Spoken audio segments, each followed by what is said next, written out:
Sorry about that. There we go. I think we're back on. Sorry, it didn't take again. Wow. I'm still in the technical difficulty issues, but there you go. So we now should be back online on both. Um, we should be back online. So here we go, and I'm back here. So there we go. All right. So let's see if we have another question from TikTok. Let's see. Um, Thoughts on Nikola Motors and the merger and the merger Tesla Petter. Ticker is VTIQ. Is that yeah, VTIQ. This is with okay. PayPal needed to enter should wait for the next week to buy half position today. You know what, Bobby? I just think that probably not. Unfortunately, it's not the greatest entry point because it did gap up. I mean, it did kind of gap up, so it's not the best. But I would wait until Monday. I wouldn't hold a position over the weekend. I do think that PayPal is going to move off a little bit of the price. It's a little bit high at 144, but I do believe it's going to move down. I think that it's a real buy at 135, 136. That's my guess at this point. I do think that there's a possibility there of making a very good trade. So I'm very very bullish on PayPal, just so you'll know, and hopefully um, we will we will get information on that. Now I'm going to try to bring up this other thing again. Let's see.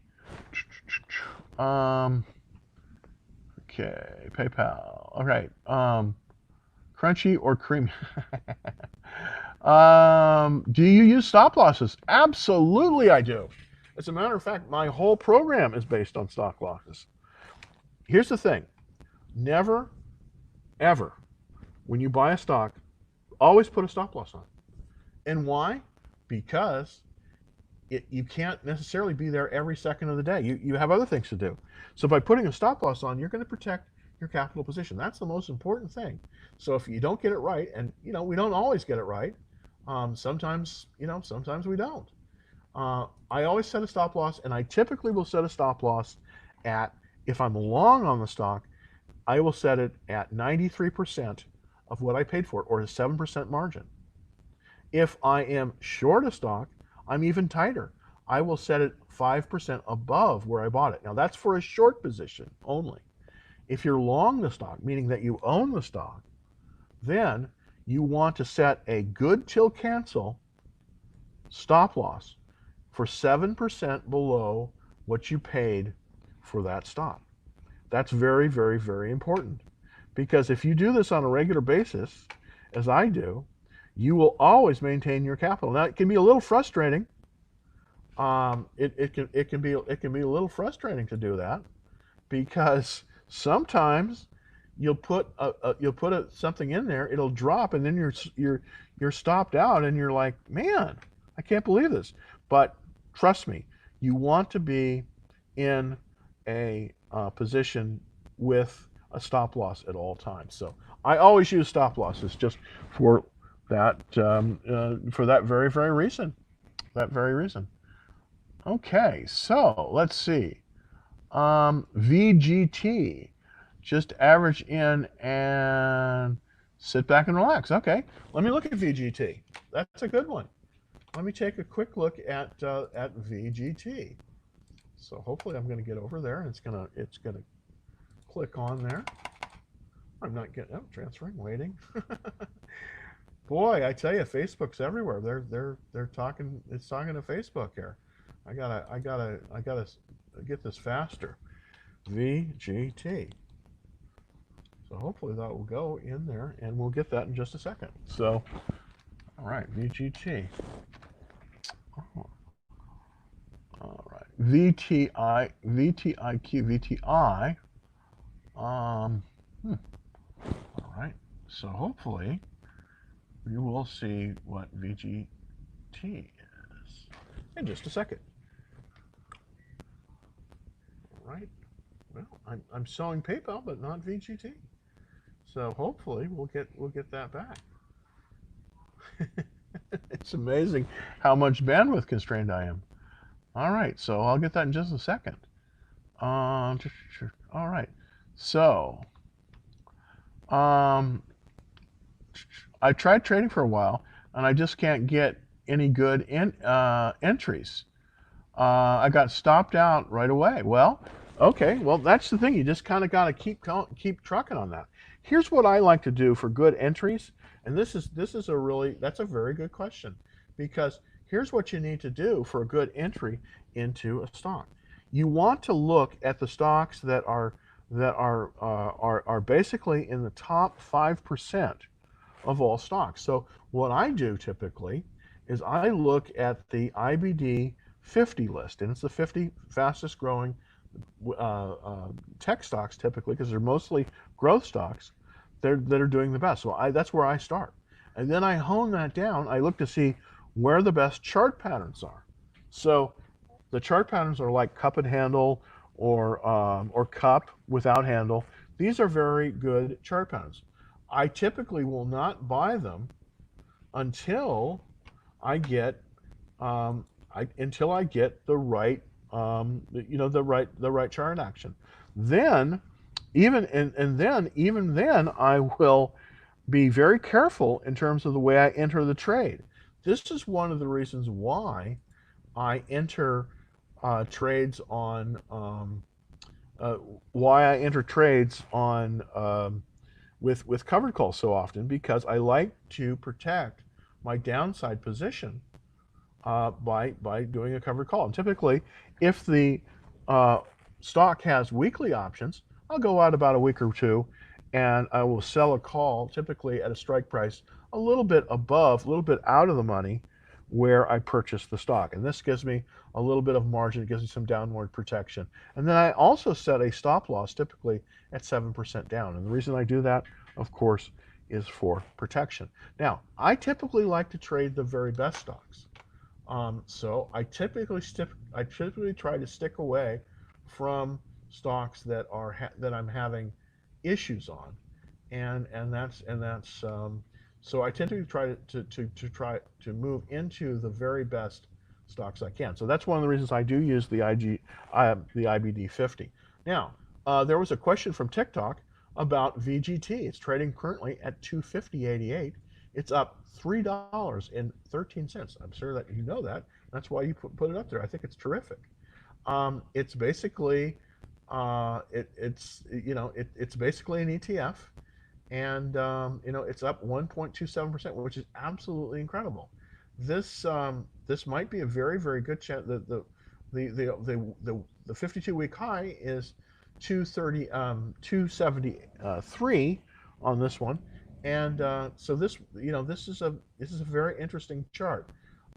It seems like the volume is a little bit choppy, uh, and I can't quite figure this out, but just a tremendous ride. It seems to be in there. So basically, here it is. Is it wise to invest in Apple ETFs post Q2 earnings? Well, I do think Apple is going to have very good numbers um, in the third quarter, and the reason I do believe that is because it's very likely that they're going to introduce their 5G phone on September 21st or 22nd. That just seems to be, for Apple, that seems to be their date. So I would not be too worried about ETFs that contain Apple. I do think, a lot of people own it, but I do believe it is a good bet in this particular market.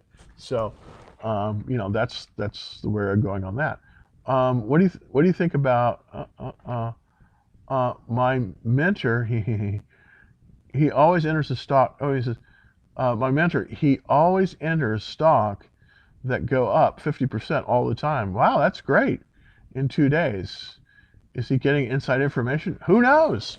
That's pretty good. I mean, I wish I had that kind of information on stock too, but maybe that's the case. Here's A lot of people don't realize this, but one of the major reasons that stocks go up and stocks go up very quickly has nothing to do with people buying the stocks. You think, well, it's a market. You buy the stock, it goes up, right? Well, yes and no. Most of the time, you can find a stock that's ready to move very high, very quickly, because most of the time stocks have what they call these short squeezes. People will short the stocks, and when the shorting gets over about 20%, then these stocks can move up very rapidly, very quickly. And why do they do that? Well, the reason that they do that is because when expirations happen on options, and they typically happen, there's an option expiration for monthly options, basically on the third Friday, and then some of these actually have weekly options. And so what happens is, on these dates, you tend to have relatively volatile movement, because there are times in which, if the stock goes up enough and it's shorted, these shorts will have to cover, and that's what causes these rapid increases in prices. People don't wake up and say, wow, this is a great stock, I want to go buy it.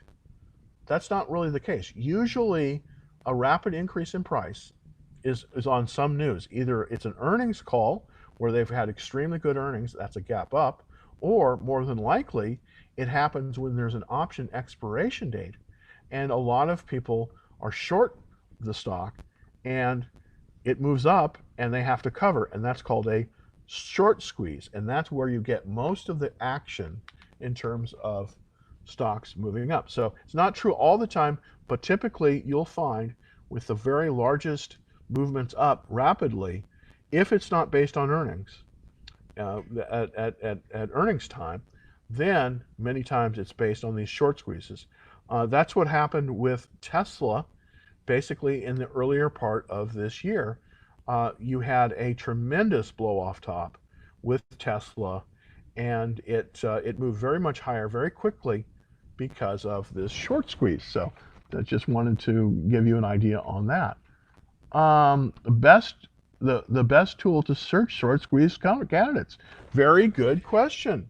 Well, if you are a subscriber to the Investor Business Daily, and by the way, I don't get a commission from them, I should, because I use them. They have very, very good tools. You're going to want to look at what they call short interest. So if you have a stock screener, and there's stock screeners out there on Yahoo and other places, you'll look to see there is a section called short interest. Now, if a stock has a lot of short interest, above 20% of the outstanding shares, for instance, this is typically a good candidate for a stock that may have a short squeeze.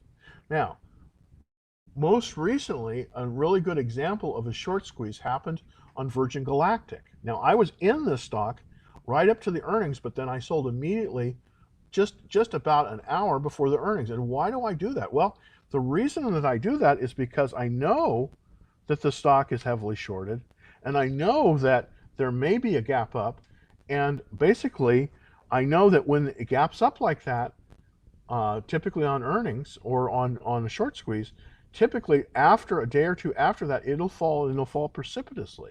So that's something you've got to look at. When a stock moves up very quickly, very rapidly, very much higher, it's probably going to reverse down to an equilibrium in the few days following that movement. So if you are an investor in the stock long, I typically like to sell my position before there's earnings. Now, there's typically earnings 4 times a year, and we're in earnings season right now, and a lot of my plays have to do with earnings, if I'm particularly bullish or bearish on that particular stock.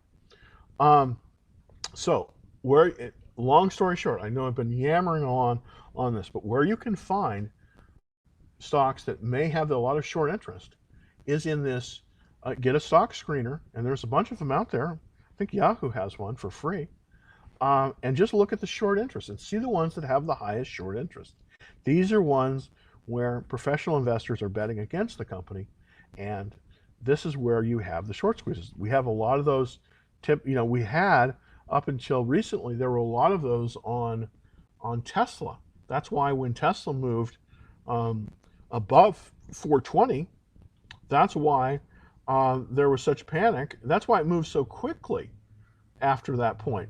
It moved so quickly, not because people were so enamored with Tesla, but because there were so many of these short positions that were unwinding, causing the stock to move higher. And once those are washed out, once those short positions are washed out, typically the stock will move down. So if you want to look for stocks that have high short interest, that's what you're looking for. Typically above 20% of the outstanding shares. All right, so let's see.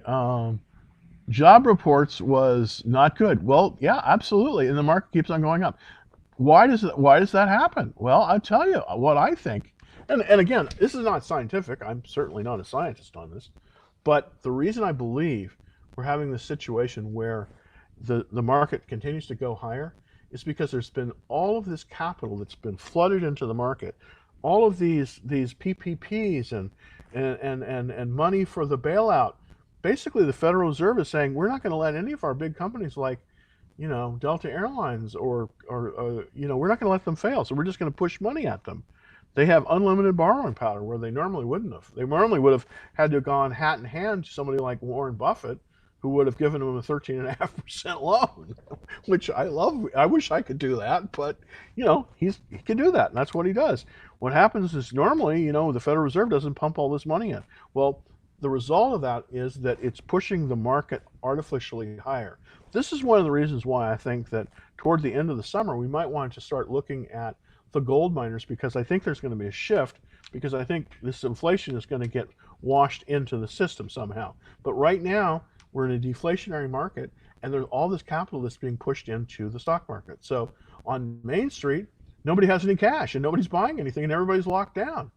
But in the other market, the stock market, the unreal market, well, there's got to have someone has to put all this spare cash that they're pushing in the system. And that's the reason I think the market's going higher.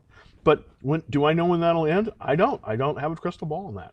But as again, I'm absolutely amazed that the market is where it is. I believe, I thought that the spider would reverse at 275 and move down and retest at 218. That's what happened with normal capital flows in the market, but these aren't normal times, so it's really hard to say.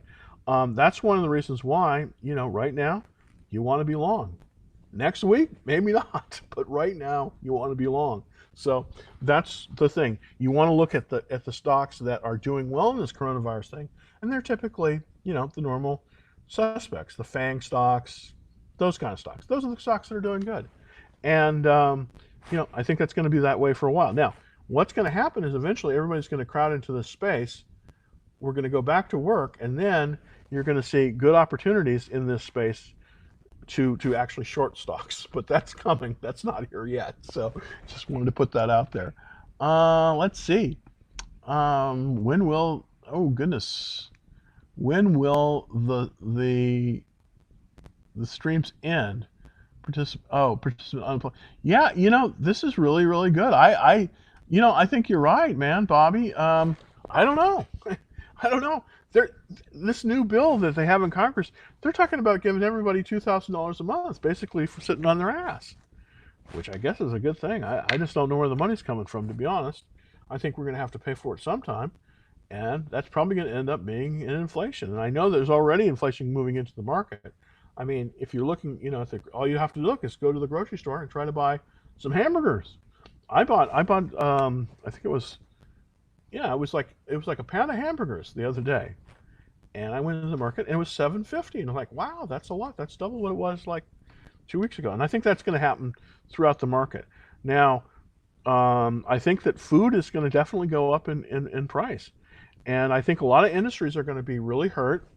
One of those industries, of course, is entertainment. I mean, people aren't just going to go out and spend money in entertainment because they're spending all their money at the food market. So I don't know.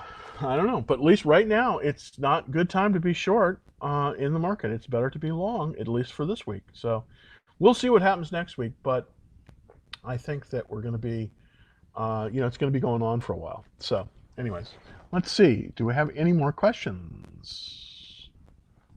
All right. What do you think about Exxon and the airlines? You know what? I wouldn't touch them. I think that I think that I think the airlines now. Exxon is different. I think Exxon is still the best integrated um, uh, oil company in the world, and I think it's selling it where it is. I think that I think it's a good price, but um, I would just be super duper careful about the airlines, because here's the problem with the airlines. I mean, what's happening now is that whereas people used to get on planes and fly and meet with their customers, everybody's doing things through Zoom. I mean, that's how I'm setting up my coaching. Is through Zoom, because it's sort of the future, and that's sort of how it's coming about. So airlines just don't have the capacity that I mean, they don't have the traffic that they used to have. It's amazing. If you go to Marana, Arizona, which is a place where they park all the planes, I mean, there are literally hundreds and hundreds of planes, brand new planes, that are in Marana, Arizona right now, parked. Why? Because there's no demand. I mean, even some of the big airlines like, American and stuff like that, they've cut. The reason I know this is because right here in Dallas, American is based in Fort Worth, and they have cut, I think, something like 75% or more of all their flights. They're flying empty. So I don't think the airlines are the problem with the airlines is it's a very much cash flow business. It's not an asset business. See, there's different kinds of businesses out there. There are asset businesses and there's cash flow businesses. Well, if you're in the cash flow business, you've got to be where the cash flow is. Now that sounds really logical, but it isn't really. Think about it. Right now, for a really good example of a cash flow business is the restaurant business. Restaurants typically only have enough cash to last for about 2 weeks. All right. So if the demand dries up like it has, guess what? They're out of business basically in 2 weeks. Airlines have about a month of cash, maybe 6 weeks of cash. So if they don't calculate it right, the lease payments will eat them alive, and that's exactly what's happening right now. That's the reason Boeing is in trouble as well, because the demand for their products, and they have great products, is very low right now. Why? Because nobody's flying, because everyone's afraid, for good reason. So airlines, I would stick away from them. Now, Exxon is different because they have assets. That's why it has a much stronger balance sheet. What do you mean? What is meant by a strong balance sheet? Well, they actually have marketable securities in the bank. So they have assets. So they don't have to have sales like the airlines do. So I would not be an investor in the airlines. I just think it's too risky. The oils but you want to go to the very best oils, because not all oil companies are made the same. There's three different levels in the oil business. There's E&P companies that go out and look for the oil. There's midstream companies like Energy Transfer Partners, which is a pipeline company.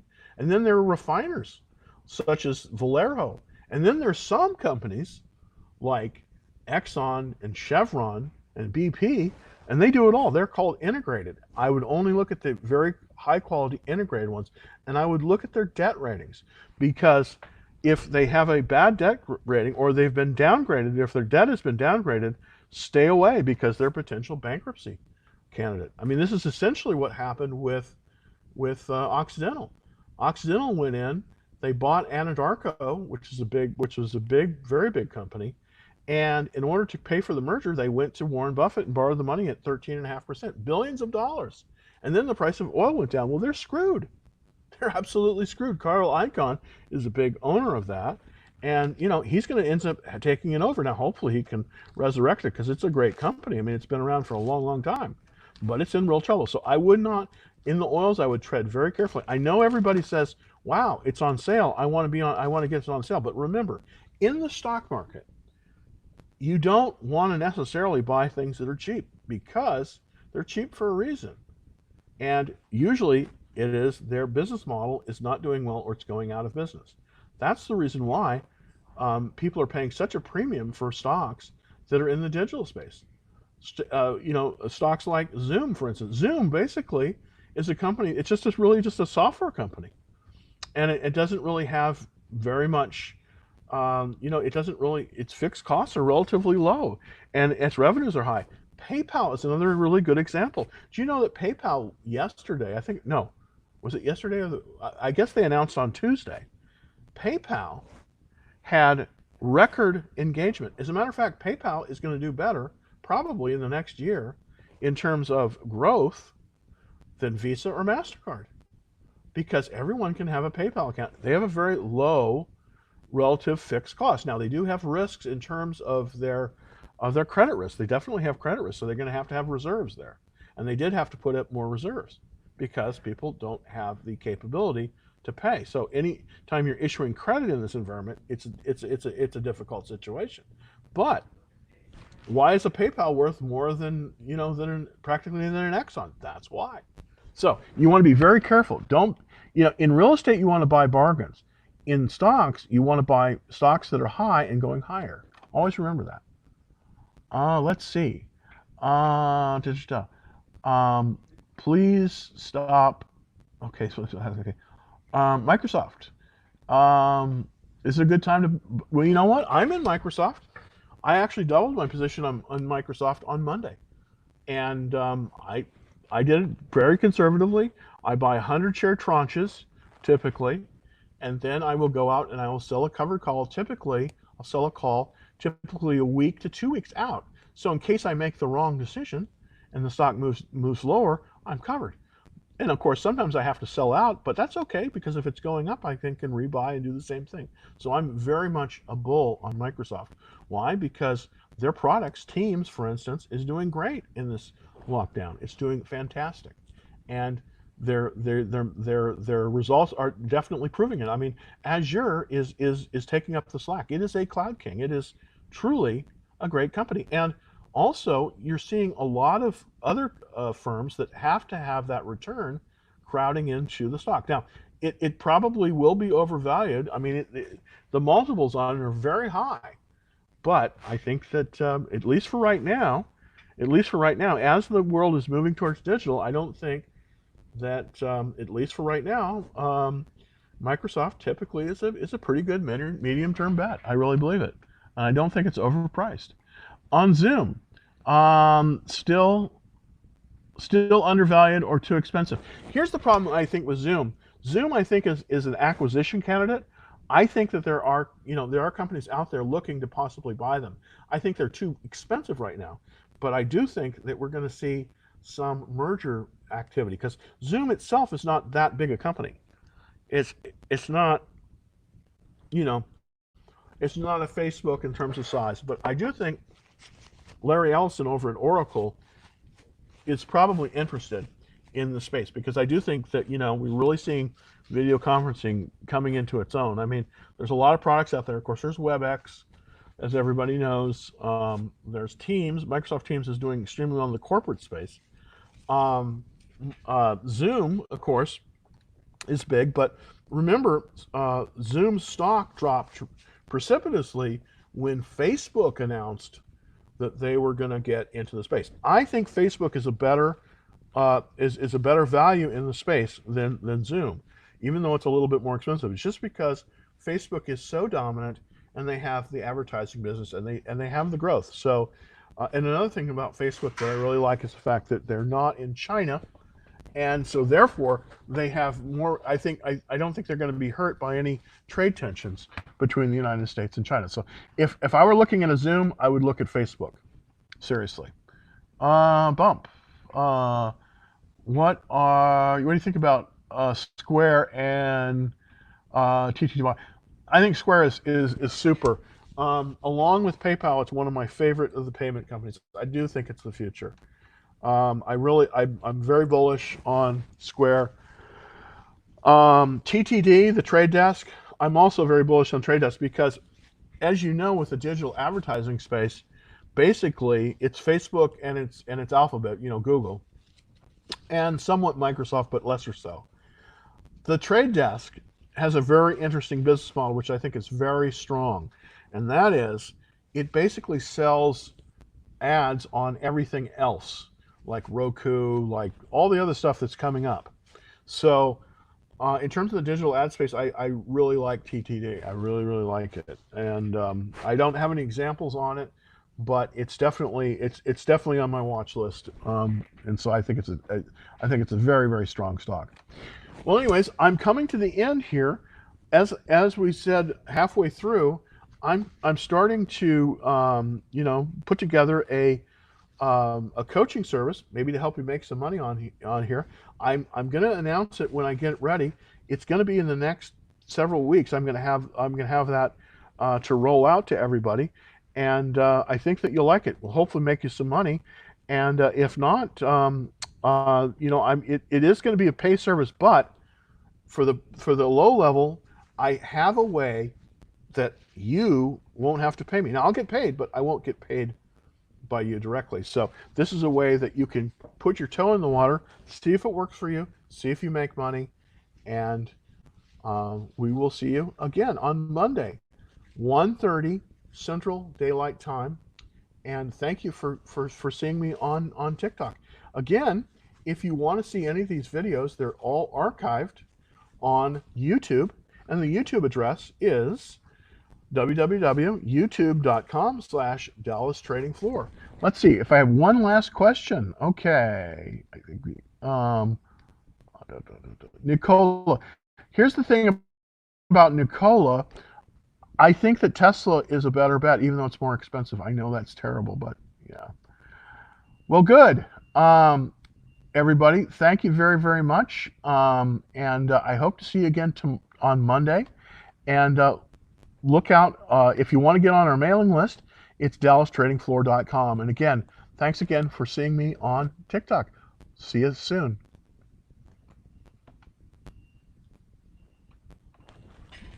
And for everybody on YouTube and Periscope, I'm sorry about the technical difficulty, but I think some of those things have been rectified. We just don't have enough bandwidth in this building. It's just amazing. But anyways, for you on the screen is our YouTube address, youtube.com/Dallas Trading Floor, and Periscope, pscp.tv, Dallas Trading Floor, and that's where you can see all of the old old episodes of Dallas Trading Floor. And again, we're going to be launching our new service, so look out for that. It's not ready yet, but it's coming, and that is for the consulting service, and it is going to be available very, very shortly. We're going to roll it out and hopefully make some money. So hopefully,